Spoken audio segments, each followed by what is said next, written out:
In 1947, as the British left the subcontinent, the new Indian Union began drawing its borders, but the massive, wealthy, princely state of Hyderabad remained separate. It was ruled by the Nizam, who had zero intention of joining India. Inside those borders, the Telugu-speaking population lived in two vastly different systems. In coastal Andhra, part of the British Madras Presidency, people attended English language schools and built an economy around colonial infrastructure. But in Hyderabad, the administration operated in Urdu, and public jobs were strictly reserved for locals under a system known as the Mulki rules. That separation ended abruptly in September 1948.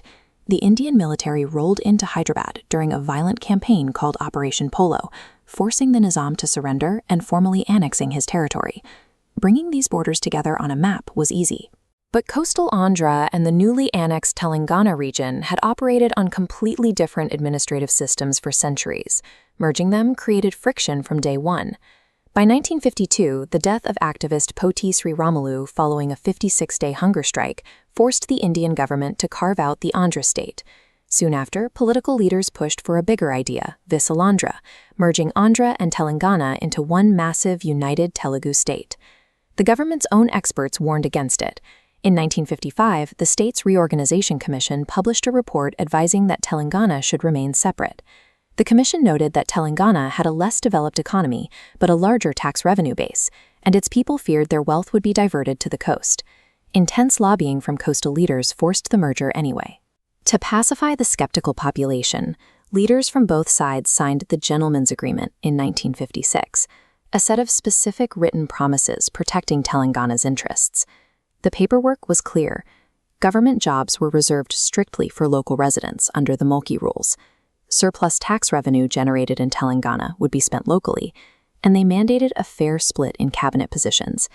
Even Prime Minister Jawaharlal Nehru remained skeptical.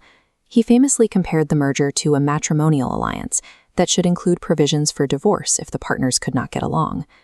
When the unified state of Andhra Pradesh officially formed on November 1, 1956, it was a reluctant partnership, held together by the specific legal guarantees of the Gentleman's Agreement. Within a decade, those guarantees began to erode. Coastal employees bypassed local hiring rules, and critical public funds meant for Telangana's development were diverted to build massive irrigation projects on the coast, leaving the region's farmers behind. By January 1969, a student in Khammam went on a hunger strike, demanding the government honor its promises. Within weeks, the movement spread, evolving into the Jai Telangana agitation, a massive demand to scrap the agreement entirely and form a separate state. The government responded with force. Police fired into crowds of protesters, and 369 people, mostly young students, were killed in the struggle. To calm the public, politicians in Delhi drafted more paperwork. They introduced a 6-point formula in 1973, and later passed a government order known as GO 610 in 1985, explicitly ordering that the hiring violations be corrected. But the deep mistrust remained. New legal documents could not replace the blood spilled in the streets. By the 1990s, an IT boom had built a new landscape in Hyderabad, a skyline of global tech hubs and multinational headquarters. Native Telangana youth watched this wealth accumulate from the outside. With fewer educational resources and systematic exclusion from corporate hiring, they felt like aliens in their own capital city. In 2001, a politician named K. Chandrasekhar Rao resigned from the ruling party to form the Telangana Rashtra Samiti.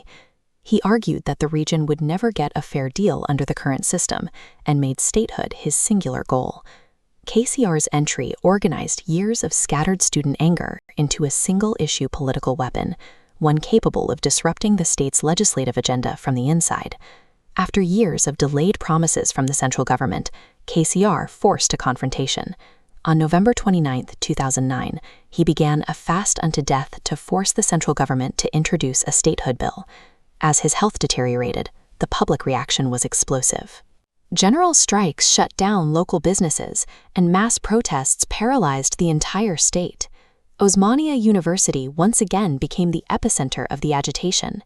Thousands of students faced off against riot police, turning the campus into an active battlefield over the region's future.